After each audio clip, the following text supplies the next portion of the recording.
իրապես հասկանում են ինչ է կատարվում։ Դե իհարկե հասկանում են, շատ դժվար, որովհետև անչափահաս երեխաներ են ու այս որոշումը կայացնելուց առաջ գիտեմ դատավորը ինչ է մտածել, շատ դժվար է երեխաների համար։ Երեխաներին ասել եք, չէ՞։ Այո, իհարկե։ Երեխաները իրենք տեսնում են, կարդում են եւ շատ լավ տեղյակ են իրավիճակից։ Իրանք նույնպես վարն են իրենց հայրիկով։ Այսքանը հավելած Հակոբյան Քրիստինա։ Շնորհակալ։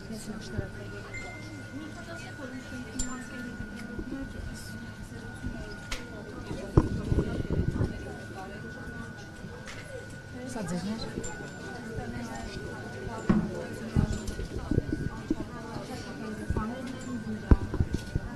Մայրը եւ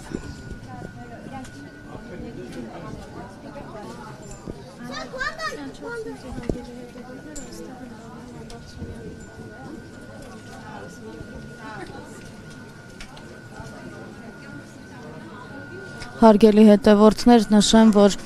դուք այս պահին կադրերում տեսնում եք Դավիթ Համբարձումյանի անչափահաս երեխաներին, քիչ առաջ նրա կինն էր խոսում, նշելով, որ այս իրավիճակը շատ բարդ եւ դժվար է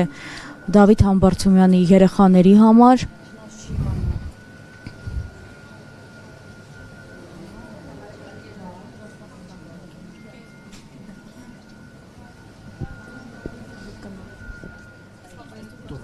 Ներողություն Համբարձումյանը համաձայնեց վարչապետի թեկնածուն Չկա մի նպատակություն, որ հենց դրանից հետո գուցե նրա նկատմամբ սկսվի քրեական հետապնդումը, տարբեր քրեական գործեր հարուցվեն։ Իհարկե կար մտավախություն, բայց եթե բոլոր ընտանիքները վախենան ու մտածեն միայն իրենց ընտանիքի մասին, հաստատ մեր երկիրը կգնա դեպի կործանման, ինչպես հիմա որ տեսնում ենք բոլորս։ Դավիթ Համբարձումյանը ինքը ասում էր, որ ցանկացած զարգացման պատրաստ է, այսինքն այս իրավիճակը իր համար նորություն չէր եւ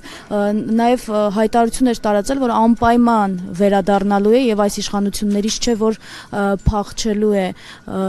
Ձեր կարծիքով այս իրավիճակում ինչ կարող էր օրինակ Դավիթ Համբարձումյանը անել։ Այս ընթացքում Դավիթը ուներ հնարավորություն չվերադառնալու, բայց նա որոշեց վերադառնա, քանզի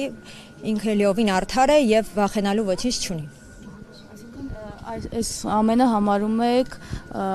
քաղաքական հետապնդում։ Այո, իհարկե։ Վճռի թիվը տևողությունը ավելի ճիշտ որ տեսնում եք, կարծում եմ պետք է հիմար լինի այն մարդը, որ կասկածի, որ սա քաղաքական հետապնդում չէ։ Քանի որ եթե վճիռը դատավորը տար օրինակ 6 տարի, Դավիթը չէր կալանավորվի։ Այդ 3 ամիսը հատուկ է արված, որպեսզի Դավիթին կալանավորվի։ Չնայած նրան, որ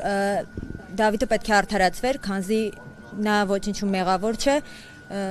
ոչինչ չի արել, որպեսզի արժանանա պատժի։ Եվ որևէ խախտում չի կատարել, չէ՞, այսինքն խափանամիջոցի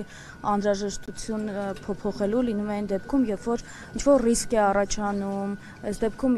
ոչ նախաքննության մասին է խոսքը, ոչ որևէ խոչընդոտման վերաբերյալ բան կա։ Որևէ խախտում չի արել,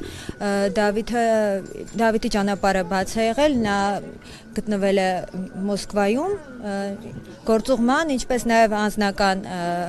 հանդիպումներ կային, այդ իսկ պատճառով գտնվել է Մոսկվայում, իմանալով վճռի մասին, հենց առաջին իսկ րոպեից ասել է, որ վերադառնալու է։ 1 րոպե անգամ չի կասկածել իր որոշման մեջ։ Այս պահի դրությամբ ինչ ինֆորմացիա ունեք, վայրը կատարել է, հասկանալ է, իսկ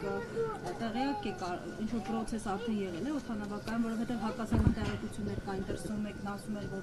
արդեն կարծեք տարել է, մեկն ասում է, սպասում ենք այս մտքով պիտի դուրս գա։ Ճիշտն ասած տեղյակ չեմ, որովհետև այս ընթացքում ձեզ հետ էի զրուցում, հիմա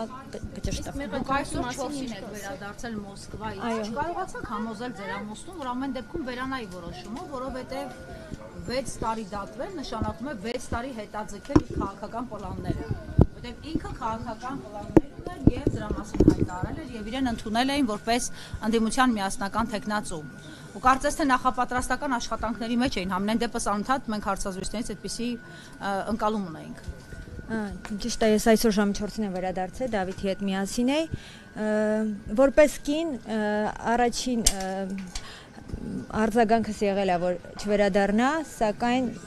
ինքը միանգամից մերժել է ու ես ինքս հասկացել եմ, որ շատ սխալ առաջարկ եմ արել։ Հայտի դարձա, որ ինքնաթիռից դուրս գալիս, հենց կանոնավորել են, այո, հա, էս եմ ասում։ Դե ես ուրիշ որևիցե բան չէի սպասում անկեղծ ասած այս իշխանություններից։ Շնորհակալություն։ Ես եմ շնորհակալ։ Հարգելի հետևորդներ,